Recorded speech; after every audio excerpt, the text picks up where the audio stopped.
to wait till this is finished then now.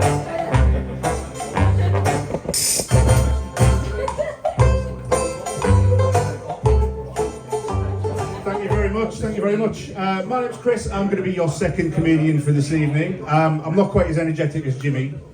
I don't think anybody else in the world is, to be fair, so it's quite hard up to follow. And the gentleman that was just singing Elton John. Fantastic. How do I follow that? You're a brave man wearing those braces, let's be honest. And seeing as I'm recording this tonight as well, can I crack that same joke and we can laugh again? Yeah. Can we turn that down, please? It's fucking bad. No, it's wonderful to be here on a Sunday evening. It's a bit strange to be here on a Sunday. I usually we're gigging Thursday nights, Friday nights, Saturday nights. It's nice to see some familiar faces. My barber's here. Hey. So if anyone's wondering why I got this Hitler cut from, you asked for it. That's the man over there. I tell you what, though, it's quite strange, you know. He's asked me just to do a bit of advertising as well. Sorry, he was shouting that. You need some brief. There's another mic up here if you want to. No? That was quite funny though, I'll give you that one. But no, Darren, he's asked me to do a bit of advertising tonight, so he's told me he takes walkouts, and if you want to book a cancellation, you can do that by phone or by email. Excellent. I'll tell you a true story. I was in there yesterday, I'll laugh at this. Sat in the chair getting my hair cut, this fellow walks in and he was offering scissor sharpening services. I've never heard of that before in my life. I felt like I was in Victorian London. I was expecting a fucking chimney sweep coming in next. Strange things happen in barbershops. It's great to be here in Norton though. Do you not think it feels like the most Sunday that's ever been? What's everyone been up to? You, sir, what have you been up to today? What did you buy? What kind of car did you buy? Kia. Lovely, 7-year warranty. 7 years old. I'll tell you what, he's got braces on, but he fucking knows what he's doing, this fella, doesn't he? He's sensible, this fella. I'm going to go for my notes because this is all new material, so I do apologise. Yeah, it's the most Sunday I've ever seen. For example, my daughter, she was in PJs all day. It's not a pub with a weird name, she was actually in her pyjamas. But I had to get up and get dressed because I had dad shit to do, you know, you can't wash the car in your pants. Unless you're Daisy Duke, you know. So I had stuff to do, but my daughter, as I said, she's a lazy teenager, but she's actually one of the reasons that I ended up doing this.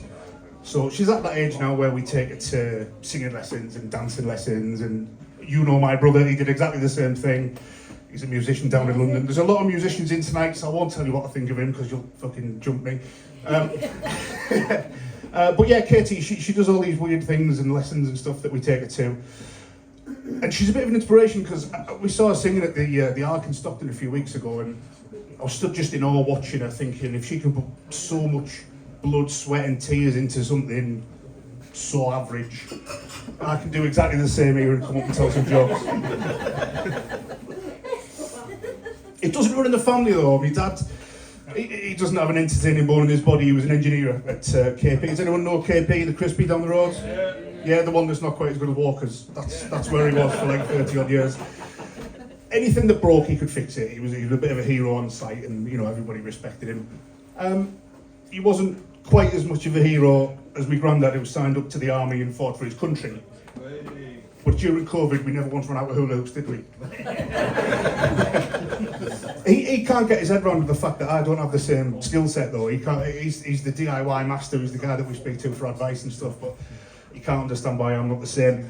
I think it's definitely a generational thing. There's obviously things change over the years. I don't care about putting a shelf up or wiring a plug or anything like that. I had a PlayStation. So all I wanted to see was Lara Croft's tits, do you know what I mean? That's exactly what I was after. Still searching for that cheat code to this day. It's great to be here in Norton though. I did feel a bit out of place when I was pulling up because, like Jimmy, I'm from Thornaby. I'm from the posh end though, we say the TH. You know the posh end of Thornaby, Ingleby, yeah. That's where I'm from. Yeah, it's very different here. I did feel out of place till I looked around this room and then I thought, I'm alright actually, I'm among my own people, do you know what I mean?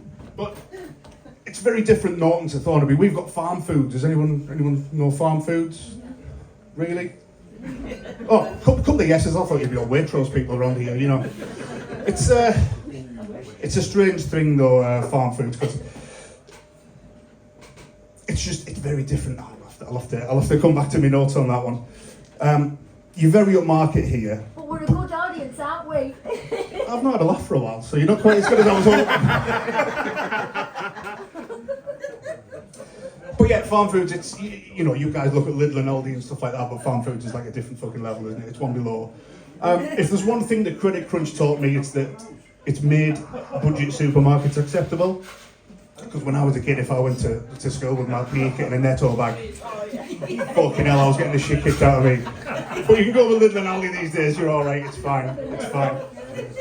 Well, things change. I mean, if you look at Stockton just down the road, they're spending a lot of money down there and they're up in they're trying to make the high street a little bit nicer and a little bit more palatable to people. But I think about it, there's only three things that jump out at me when I think about Stockton High Street. Someone's laughing already anyway. That's good, yeah, keep laughing, it's brilliant. It's the widest high street in Britain.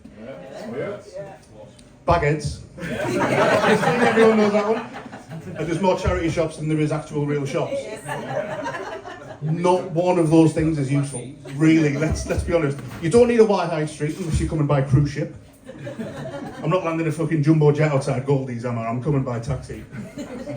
Bagheads, I mean, there was a time you could send them into the Castlegate Centre for 20 quid and they could do all your Christmas shopping. There's nowhere to steal from these days, is there, you know? And charity shops, yeah, I mean, they're really good if you need a 10 grand that's cardigan at 4 o'clock on a Friday, but apart from that, there's absolutely no use for them at all, is there? But I'll tell you one last thing just about Stockton before I go. I remember once, I used to work down there, and I was an estate agent, actually. You don't tell. Radiating smugness. There was a homeless guy outside Greg's, and I thought, you know what, I'll try and help him. And I popped in, bought him a coffee and a sausage roll. And I came out and I handed him it, and he went, "I can't take that, mate, I'm vegetarian." And I thought, fucking hell, beggars can be choosers. Thank you very much, you've been amazing.